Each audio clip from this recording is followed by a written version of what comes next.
Hi, it's Sephera Giron, and I want to share with you a bit about what to bring on your ghost hunt or your paranormal investigation. The first thing you have to make sure is that you have permission of the home you're searching, and then you need to bring your kit. So most people's kit includes cameras, batteries. Make sure you bring lots of batteries. Flashlights, you're going to need flashlights. Bring batteries for your flashlights. And I really strongly emphasize bringing batteries on your ghost hunt, because you may be in a place where you can't recharge your batteries, or because of all the electrical energy in the air from the ghost hunting, that recharging things may not even work. So bring extra batteries, and remember they're all different sizes for your cameras, for your flashlights, for your K2 meter, anything else you're going to use. So bring a K2 meter, bring a thermometer, bring a compass, bring a notepad and paper, and make sure you take extensive notes when you're ghost hunting. This is one thing I've been learning the hard way, is you always think you're going to remember what happens on your ghost hunt, but you actually don't. You remember certain things, but really when you're moving from room to room, write down everyone who's in each room and each session. When you're making recordings, record things like, oh, a kid ran around outside, or there's a plane flying overhead, things like that, so that when you're listening to your tapes and watching your videos months later, that you don't think you're hearing some extraterrestrial thing when it's actually just a normal human thing that's occurred and you forgot.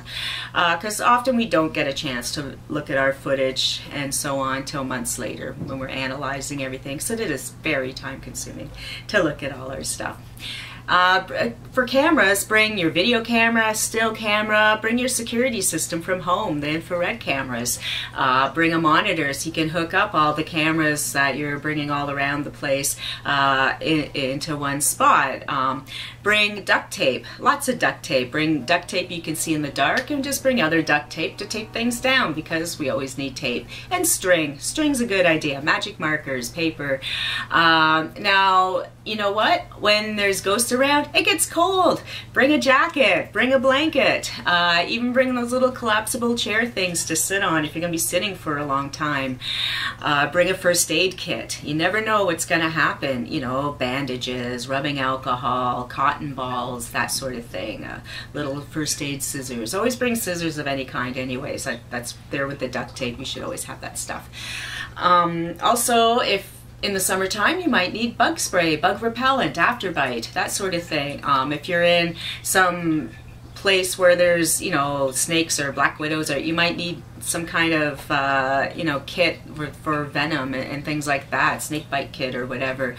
You also want to make sure that you have an EpiPen if anyone has an allergic reaction, and people should know, keep your first aid and CPR skills up to date, because if you're in an abandoned place at 2 in the morning, it's going to be a while before help comes. So you want to make sure that everyone is safe and taken care of, and don't take any unnecessary risks. Don't be going down those broken stairs in the dark and things like that, and then, the accidents won't happen. But also in your ghost hunting kit, just really bring like food, water bottles. You get really thirsty when you're ghost hunting, and you don't want to be getting dehydrated. Bring some Kleenex or toilet paper, especially if you're in an area where, there may not be bathrooms. You may wish you had those products.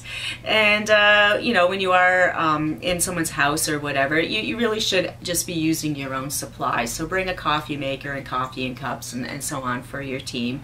And but really, when it comes to ghost hunting, make a list a couple weeks before you go, and then compile your kit, put it all in one of those little rolling suitcases, and then you're good to go. And just keep adding to it as the day comes, and then go through your checklist before you leave. But really, don't forget your camera, your digital voice recorder, your K2 meter. Those are the most important things besides your pen and paper. Other props you might want to bring: tarot cards.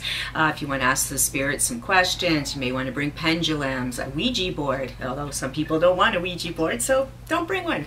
But if you bring a Ouija board, get everyone's consent, because some people get really freaked out by Ouija boards on one of them.